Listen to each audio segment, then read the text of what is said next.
Hello friends, welcome to my new video. दोस्तों आज इस वीडियो में हम लोग एग्रीगेट का ऑपरेशन टेस्ट देखेंगे जिसको लॉस एंजलिस मशीन से परफॉर्म किया जाएगा। तो सबसे पहले बात करते हैं कि सैम्पलिंग कैसे करना है एग्रीगेट का। तो अभी जो हम लोग टेस्ट परफॉर्म करेंगे उसका maximum size of aggregate 20 mm है, तो हम लोग कॉलम बी के हिसाब से सैम्पलिंग करेंगे। तो दोस्तों जैसा कि आपको स्क्रीन पे दिख रहा है, कॉलम बी के हिसाब से अगर सैम्पलिंग करेंगे तो 20 का पासिंग और 12.5 mm का रिटेनिंग 2.5 kg सैंपल लेंगे, और फिर 12.5 का पासिंग और 10 का रिटेनिंग 2.5 kg सैंपल लेंगे, यानी दोनों को मिला के 5 kg का सैंपल कलेक्ट करेंगे। अगर आप इस टेबल को देखना चाहते हैं तो IS2386 पार्ट 4 पेज नंबर 18 और टेबल नंबर 4 में मिल जाएगा।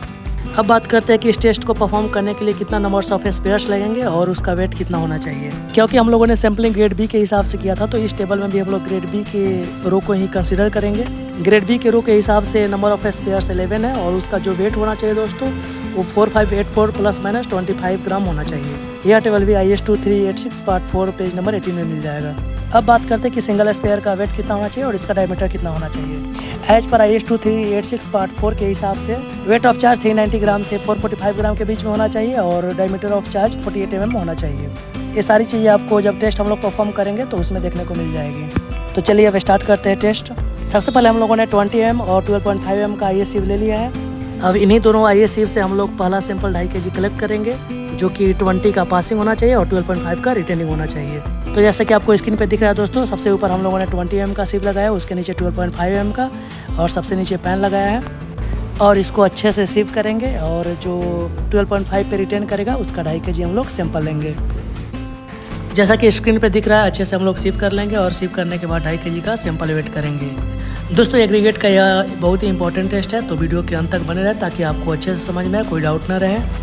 सिविंग करने के बाद अब 20 mm पासिंग और 12.5 mm का एग्रीगेट बचा हुआ है, उसको वेट कर लेंगे। इसका वेट 2.5 kg होना चाहिए टेस्ट को परफॉर्म करने के लिए, जो कि हम लोगों ने 2.5 kg वेट ले लिया है।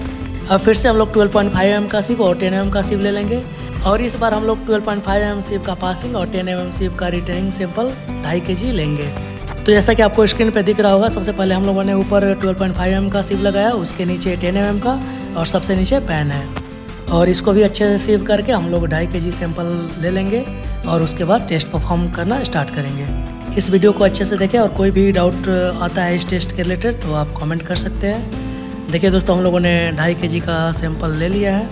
दोनों सैंपल वेट करने के बाद एज पर IS2386 पार्ट 4 के अकॉर्डिंग इसको थोड़ी देर के लिए हम लोग ओवन में डाल देंगे, और ओवन की टेम्परेचर 105 से लेकर 110 डिग्री सेल्सियस तक सेट कर देंगे, ताकि सैंपल अच्छे से ड्राई हो जाए। ड्राई होने के बाद सैंपल को ओवन से निकालकर थोड़ी देर के लिए रूम टेम्परेचर में छोड़ देंगे। ये दोनों अलग अलग ट्रे में अपना सैंपल है दोस्तों। जैसा कि आप लोगों ने इस वीडियो में देखा होगा कि हम लोगों ने 2.5 kg के 2 सैंपल लिए हैं, जिसका टोटल वेट 5000 ग्राम है। तो दोस्तों ये है लॉस एंजलिस मशीन, जिससे हम लोग ऑपरेशन टेस्ट करेंगे। और मैं स्टार्टिंग में जिस स्पेयर्स के बारे में बात कर रहा था दोस्तों, ये वो स्पेयर है। क्योंकि हम लोग ग्रेड बी के अकॉर्डिंग टेस्ट कर रहे हैं, तो टोटल नंबर ऑफ स्पेयर्स 11 है। और यह जो डिवाइस दिख रहा है दोस्तों, ये रोटेशन काउंट करता है। तो सबसे पहले हम लोग इसको 0 पर सेट कर देते हैं, और अब टेस्ट स्टार्ट करते हैं। तो ये है दोस्तों अपना दोनों सैंपल, इसको हम लोग सिलेंडर में डाल देंगे बारी बारी से। और सैंपल को सिलेंडर में डालते समय ध्यान दें दोस्तों कि कोई भी एग्रीगेट बाहर नहीं गिरना चाहिए, क्योंकि ये वेट किया गया है। अगर एग्रीगेट बाहर गिर गया तो हम लोग एक्यूरेट रिजल्ट नहीं फाइंड कर पाएंगे। सैंपल को सिलेंडर में डालने के बाद कवर प्लेट को रख के और अच्छे से उसके बोल्ट को टाइट कर लेंगे, ताकि कोई गैप ना रह जाए। अब इसको अच्छे से टाइट करने के बाद हम लोग मशीन को ऑन करेंगे। तो जैसा कि दिख रहा है दोस्तों, हम लोगों ने स्विच को ऑन कर लिया है, और सबसे पहले हम लोग काउंटिंग डिवाइस के पास देख लेंगे कि 0 है ना अपना ऑपरेटर्स, और रोटेशन को भी ऑन कर लिया हम लोगों ने। तो रोटेशन डिवाइस में आपको दिख रहा होगा दोस्तों, काउंटिंग आगे बढ़ रहा है 8, 9, 10 करके। तो दोस्तों अब बात करते हैं इसके रोटेशन और ऑपरेटर्स के डायमेंशन के बारे में। लॉस एंजलिस मशीन 1 मिनट में 30 से 33 बार रोटेट होना चाहिए, क्योंकि हम लोग ग्रेड बी के अकॉर्डिंग टेस्ट को परफॉर्म कर रहे हैं। तो हम लोग इस ऑपरेटर्स को 500 टाइम्स रोटेट करेंगे। तो जैसा कि वीडियो में दिख रहा है, रोटेशन स्टार्ट है, और इसकी काउंटिंग डिवाइस में जो नंबर्स दिख रहे हैं वो 20, 21 करके आगे बढ़ते जा रहे हैं। अब बात करते हैं दोस्तों इस ऑपरेटर्स के डायमेंशन के बारे में। लॉस एंजलिस मशीन की जो सिलेंडर होती है दोस्तों, इसकी डायमीटर 700 mm होती है, और इसका जो लेंथ होता है दोस्तों वो 500 mm होता है।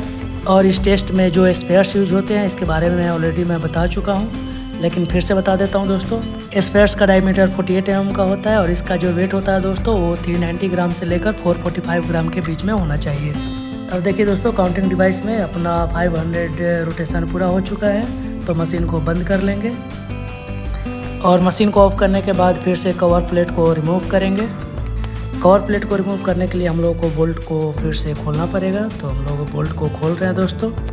कवर प्लेट रिमूव करने के बाद सिलेंडर को रोटेट करके सारा जो सैंपल है दोस्तों उसको ट्रे में निकाल लेंगे, जैसा कि आप लोगों को दिख रहा होगा वीडियो में। सैंपल को ट्रे में डालते समय हम लोग को ध्यान रखना होगा कि एग्रीगेट थोड़ा सा भी बाहर नहीं गिरे।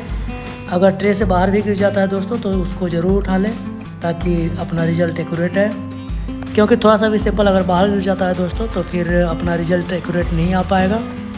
ट्रे में सैंपल डालने के बाद सबसे पहले हम लोग स्पेयर्स को निकाल लेंगे और उसको सिलेंडर में फिर से रख देंगे और स्पेयर्स निकालने के बाद टेस्ट का नेक्स्ट प्रोसीजर फॉलो करेंगे। अब इसके बाद हम लोग 1.7 mm का सीव ले लेंगे। तो यह है दोस्तों 1.7 mm का सीव, और जो सैंपल हम लोगों ने ट्रे में अभी डाला था सिलेंडर से टेस्ट होने के बाद उसको 1.7 mm के सीव से सीविंग करेंगे उसको, और सीव करने के बाद जो रिटर्न वेट आएगा उसको अलग ट्रे में रख लेंगे और बाद में इसका वेट करेंगे। एब्रेशन टेस्ट एग्रीगेट का इंपॉर्टेंट टेस्ट है, इससे हम लोग एग्रीगेट का हार्डनेस और टफनेस चेक करते हैं। एग्रीगेट का हार्डनेस और टफनेस चेक करने के लिए हम लोग 3 टेस्ट करते हैं, AIV, aggregate impact value, crushing value और एब्रेशन टेस्ट। 1.7 mm के सीव से सीविंग करने के बाद जो रिटर्न सैंपल आया उसको वेट कर लेंगे, जैसा कि वीडियो में दिख रहा होगा दोस्तों। हम लोग वेट कर रहे हैं अभी, और रिटर्न वेट जो आया है वो है दोस्तों 3793 ग्राम। अब इसका कैलकुलेशन देखते हैं। टोटल सैंपल वेट हम लोगों ने 5000 ग्राम लिया था टेस्ट, और 1.7 mm से सीव करने के बाद रिटर्न वेट जो आया था दोस्तों वो 3793 ग्राम आया था, और इसको कैलकुलेट करने के बाद जो रिजल्ट आया दोस्तों वो 24.14% आया। इसकी जो टॉलरेंस लिमिट है दोस्तों वो 30% है, तो अपना टेस्ट ओके है। अगर कोई भी डाउट आता है तो आप क्वेश्चन कर सकते हैं। Thank you.